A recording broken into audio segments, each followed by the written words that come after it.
Supply versus demand. One of the most important aspects of a business that you need to understand. Whether you've got a consultancy, whether you've got a property business, or whether you're doing something in the digital marketing space, it doesn't matter. You need to understand supply and demand because supply and demand determine the price of what goods transact at. I educate people to reach financial freedom through property through cash flow positive investments, specializing in the low income multi-let residential market. So let's unpack what supply versus demand means and specifically how we can use this in the property economy to understand what the trends are and when it's a good time to buy or good time to sell. So first of all, we've got the law of supply, which states that at higher prices, sellers will supply more of an economic good. So when prices are high, more people are willing to sell, more people are willing to supply and become entrepreneurs.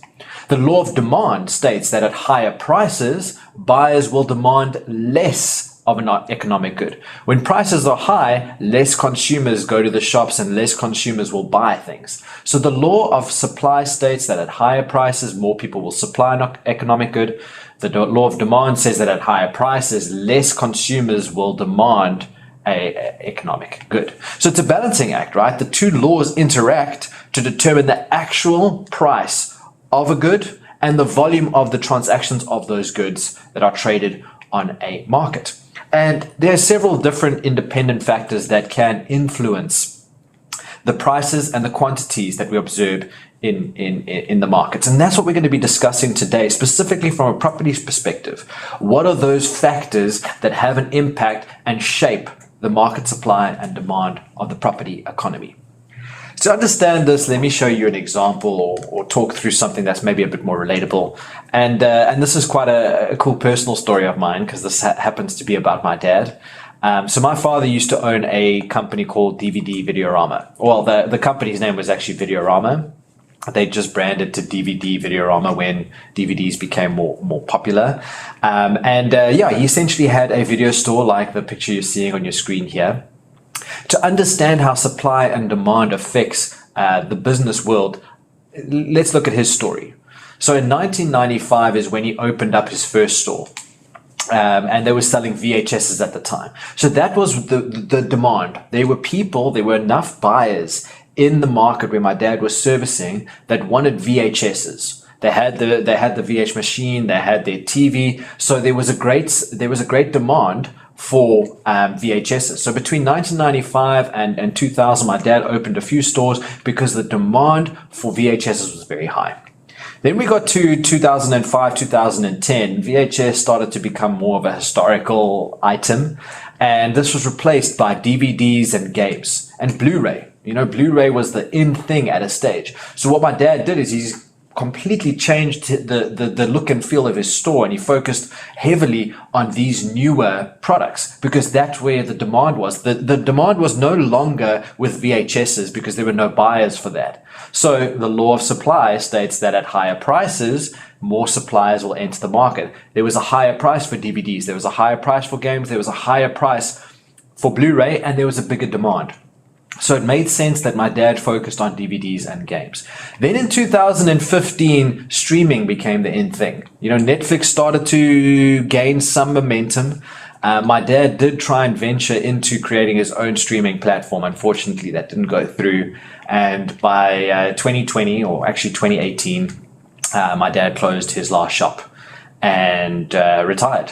Luckily, the timing worked out that, by the time that the whole Videorama or video store concept had died down, my dad had already had 30, 40 years of work and had built up his retirement fund so that he could retire.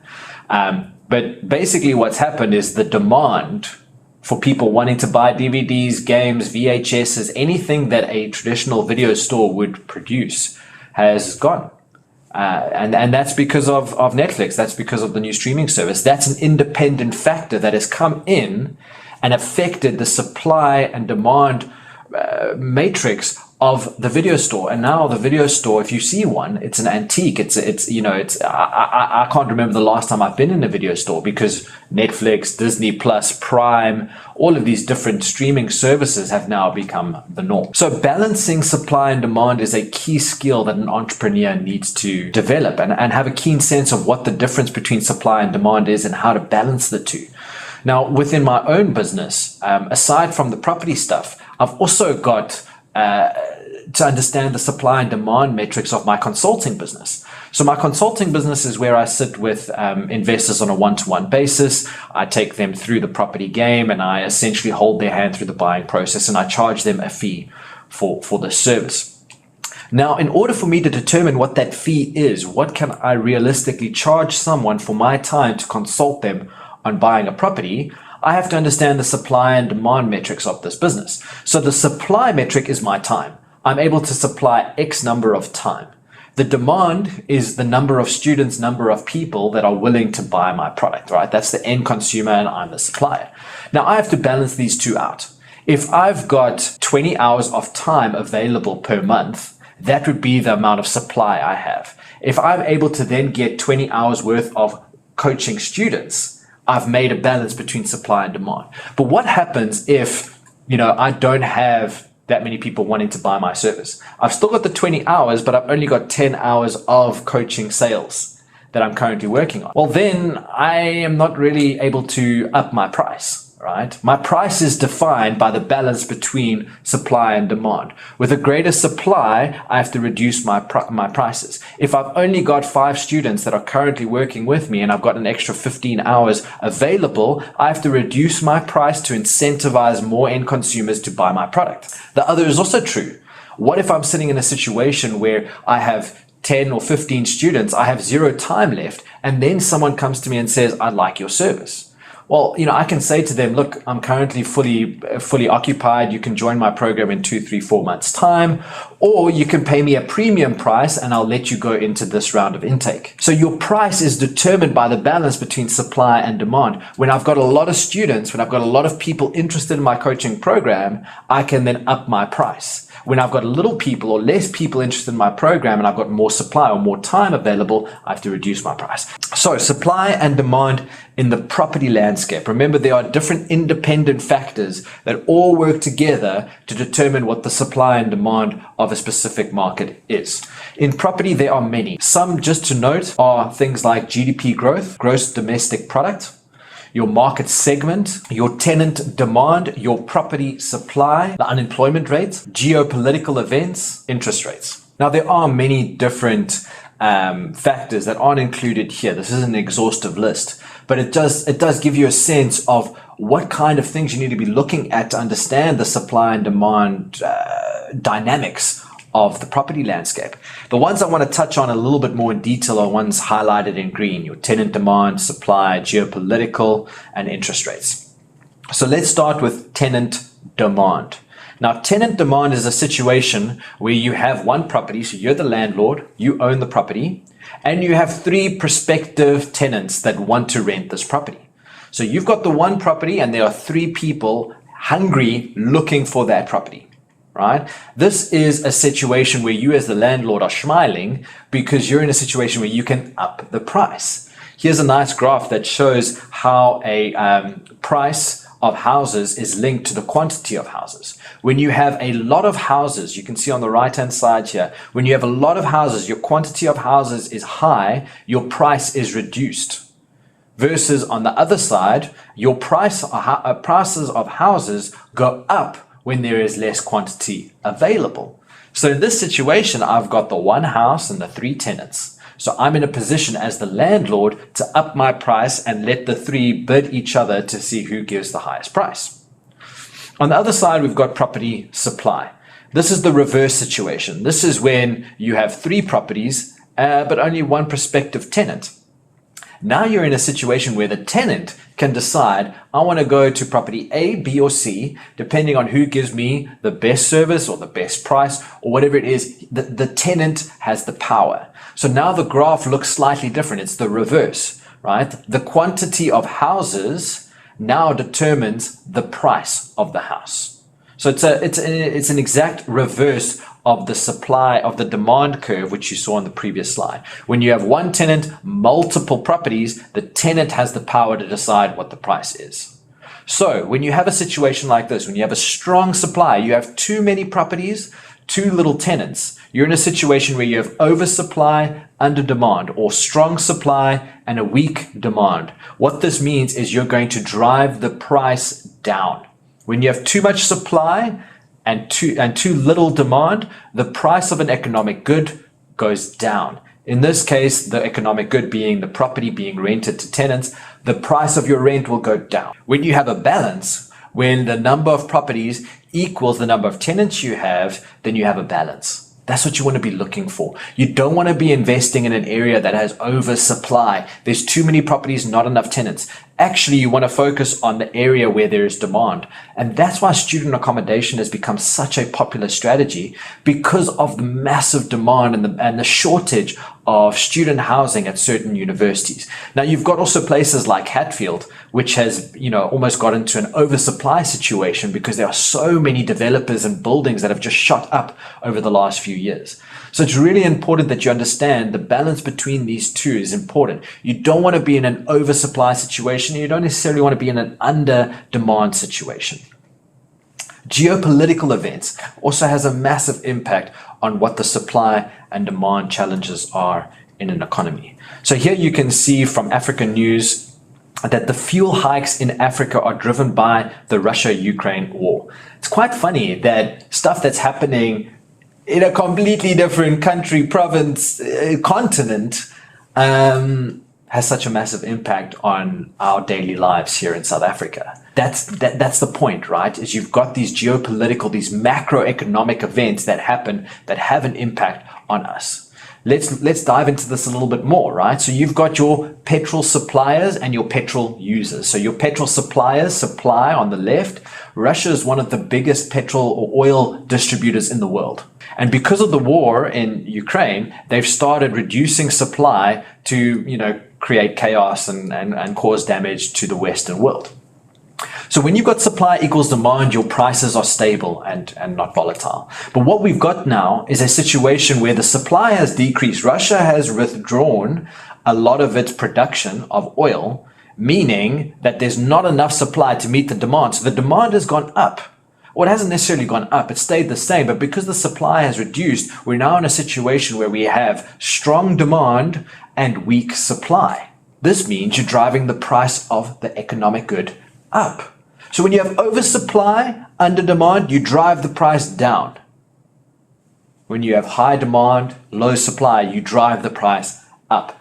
Again, student accommodation, because there's such a demand for tenants, you can then raise the amount of rent that you charge because there's not enough properties to meet all of the demand. And this has a knock-on effect. Europe is now going through one of the worst energy crises that it's ever seen because of the gas restriction from Russia. So you have to understand that a war happening in a completely different continent between two different countries that has got nothing really to do with South Africa impacts South Africa. Because this also means higher petrol means that we as consumers have higher inflation. Everything requires petrol. Every logistical company requires petrol. Your food, your apples. If you want apples in your food basket, you're going to have to pay higher for that because the cost of transporting that apple from Granny Smith's farm all the way to the Woolies or Checkers or wherever you buy it from is going to increase. So stuff happening around us at a macro level has a big impact on what's happening with us. Interest rates. Interest rates is birthed out of inflation. Now, inflation, we all know, is the increased price of goods and things over time. Here you can just see the cost of a cup of coffee that has increased from 1970 to 2022, right? We know about inflation. We know it's a normal part of life. Now, what the South African Reserve Bank and the central banks of the world can do is they can manipulate the interest rates to curb inflation, right? Now, why did this occur? Recently, we've had a couple of spikes in the interest rates. And the reason is because of COVID, all right? What COVID did is it drastically affected our GDP. So here's another macro factor that's going to have a massive impact on our local economy. So COVID came in, and you can see at the beginning of 2022, we had a massive dip in GDP. I mean, we're looking at a 30% decline or contraction. So what the Reserve Bank did is they reduced the interest rates to stimulate the economy. And that's why you can see this large growth upwards back towards 35% recovery, because the Reserve Bank influenced the interest rate. So on the left-hand side here, you can see that just before COVID, the interest rate in South Africa was sitting at about 10%. It decreased 2.75% to a low of 7% in 2020. That was our prime lending rate, was 7%, down from 10% at pre-COVID levels.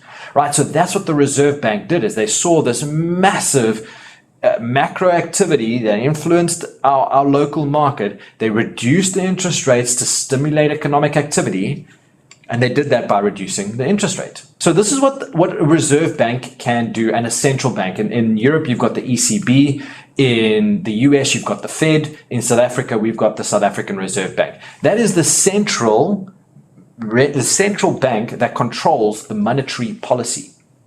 So what they can do, the central bank can lend money to your commercial banks. In South Africa, we've got the ABSAs, the FNBs, the net banks of the world. And they lend money to these commercial banks at a repo rate, which is the rate at which South African Reserve Bank lends money to commercial banks. Then the commercial banks, the ABSAs, the FNBs, the etc. of the world, they then lend to us, to investors, to companies, to institutional investors at a rate called prime. Prime being the rate at which commercial banks lend to your end consumer. So your monetary policy, your repo rate is defined by the South African Reserve Bank. So as the repo rate increases, the commercial banks pass that increase on towards institutional investors. Now, why do they do this? You know, this is such a weird concept for me, but it's actually quite clever, right? So you've got this Reserve Bank, and what they can do is they can decrease interest rates like they did. COVID hit, our GDP got crushed, we were all panicking. So what the Reserve Bank did is they said, let's loosen monetary policy, let's make it a bit easier, let's stimulate the economy, make lending easier, which means more and more people started to lend. More people started buying properties and cars and using debt because it was so cheap to expand their businesses. So you had all of these different markets and economies growing. You had your car market, your construction, your property, your coaching, your food services. All of these different markets started to expand because they started using cheap debt to acquire, expand, and improve. Right? That's what it was about. It was reduce the interest rate to stimulate the economy. And that's why our GDP went from minus 30 to plus 30 in a matter of a few months, because of these cheap economic policies. But then inflation starts to take control. Now things become too expensive, and the Reserve Bank increases interest rate to reduce the cheapness of money, which then reduces the amount of debt people take, which then starts to contract in the economy. So the Reserve Bank has got two mandates. One is to stimulate growth by reducing interest rates and making debt a bit cheaper, but also curbing inflation, right? They don't want things to get too expensive. We don't want a cup of coffee to start costing 3, 4, 5,000 rand. I mean, it'll get there eventually, you know, especially if you shop at Woolies or at the expensive place. But this is the contradiction. This is the balancing act: stimulating growth, curbing inflation. And interest rates has a massive, massive, massive impact on your bond repayments. You know, if you've got a property portfolio of 100 properties and they all have 90% lending on it, there's a small change in the interest rate of 0.5 or 0.75 or 1%. That's going to be a huge impact. So you have to track these indicators. You have to understand all of these macroeconomic terms to understand when is the interest rate going to increase. Now, I track some of the key indicators, and I track this for myself and also for my students in my community. I track about 7 or 8 key economic indicators to make sure that I know what the interest rate is going to be. When is the Reserve Bank going to loosen or tighten economic policy? When the economic times are loose, so when the interest rate is low, you want to buy property at a fixed interest rate. But as soon as property or interest rates are high, you want to rather buy at variable interest rates. Remember, fixed interest rates means that when it's fixed at 7%, it's not going high. Even when the repo rate goes higher, you're still paying 7%. So you need to understand these things. So some of the indicators that I look at include the TPN rental monitor. This is a very, very important newsletter that I get quarterly. So you can see that the rental market strengthens despite consumer woes. This little graph here on the right is telling you basically the market supply and market demand of the property sector. And you can see the gray bar. I know it looks probably quite overwhelming, but that gray bar is telling you where the balance is. Above the dotted light blue line would be an oversupply situation, and everything below that dotted blue line would be a supply issue. So currently we're sitting at 52.8, which is pretty much even. So we found a balance between market supply and market demand. There was some time, during the COVID years where there was an under demand, which was a good thing for suppliers. I consider myself a property supplier because I'm an investor. So it was a really, really, really good time to be a buyer during the COVID years. The big issue I see with South Africa is the unemployment rate, especially for the market segment that I target, right? I target the lower income market where you're renting for between 3,000 to 7,000 Rand per month. Unemployment figures is directly impacting the tenants that you rent to. And if your tenant doesn't have a job, they're not going to be able to pay your rent. So unemployment I see as one of the biggest risks that South Africa poses. Another important stat to look at is your good standing ratio. What's the rate or the risk of people being delinquent in payments? Here you can again see based on price bands. So I look at that light blue line, or that sort of turquoise line between the 3,000 and 7,000.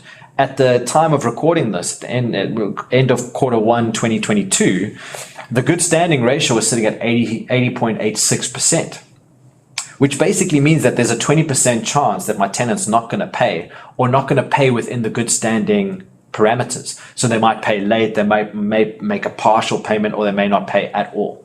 That's quite a substantial risk. But look at your pink bar, which is the 3,000 or less category. There you're only sitting at a 70% good standing ratio. So, you're definitely taking a much higher risk by going under 3,000 Rand per month in terms of targeting that market segment. Your inflation and escalation rates, very, very important. On the right-hand side, you can see, and this was at the time of recording this video, which is Q2 of 2022. So this data may not be relevant when you watch it. But here you can see per province what the capital appreciation rate is. So that's on the right-hand side. You can see, for example, Northern Cape, the property inflation rate is sitting at about 9.4%, which is phenomenal. Western Cape is sitting at 6.3% annual growth. Gauteng sitting at 4.4%. On the left-hand side here, you can see your rental escalation in green, and then you can see your house price inflation in the turquoise light blue. So we saw a massive dip during COVID. Obviously, that's indicated quite nicely here in visual form. But the big thing was your rental escalation. Look at how it plummeted to basically negatives during Q4 of 2022 and Q1 of 2021, which was hard. For the last two and a half years, I haven't really increased rent because of this dynamic. Because if I were to increase my rent by 10%, I would lose half my tenants and I'd be sitting with an empty unit. Right now, we're in a situation where you've got strong supply. So prices have to drive down. The appreciation of properties went up. As you can see, we peaked at 5.1% because there were a lot of people buying. There were a lot of people using the cheap debt to buy property, thus pushing the price of property up. This is very important to know because, guys, when you're buying property, you're not buying property for 1 year. Some people do. Some people do the flipping strategy where you buy, sell within a year's time. But most people, when you buy a property, you're buying it for 20 years, for 30 years. My strategy is to buy in a trust and then I hold forever until my kids take over the trust. So you have to be looking at these indicators and saying, if my rental escalation is projected at 1.9%, which is what it shows on the data here, then what is my investment going to look like over 20 years, assuming that escalation? Right? And we'll get into that in other content. Your rate of return requires you to understand what your inflation rate is. This is the easiest economic indicator to look at when you want to understand if the interest rates are going to go up or not. So here you can see in 2022, we're peaking to the highest in the last 10 years, peaking at about 8-9% inflation. So the Reserve Bank has no other choice, increase interest rates to reduce this inflation situation. Other things that I look at, unemployment rate, your GDP, your real GDP. Important to know these different figures and facts. And you can go onto the internet and you can find data for this over many, many years. Links in the comments below. So the law of supply states that at higher prices, sellers will supply more of an economic good. Law of demand. At higher prices, consumers will demand less of an economic good. And your price and volume of transactions in any economy or any market is dependent on the balance between supply and demand. So once you get the balance right and once you understand these different economic factors, you can become a specialist property investor. I hope you enjoyed that video. Give it a thumbs up if you did. Please go and check out my YouTube membership. You get access to exclusive content. I'll also analyze live deals on your behalf. So go check out my YouTube membership for that and so much more.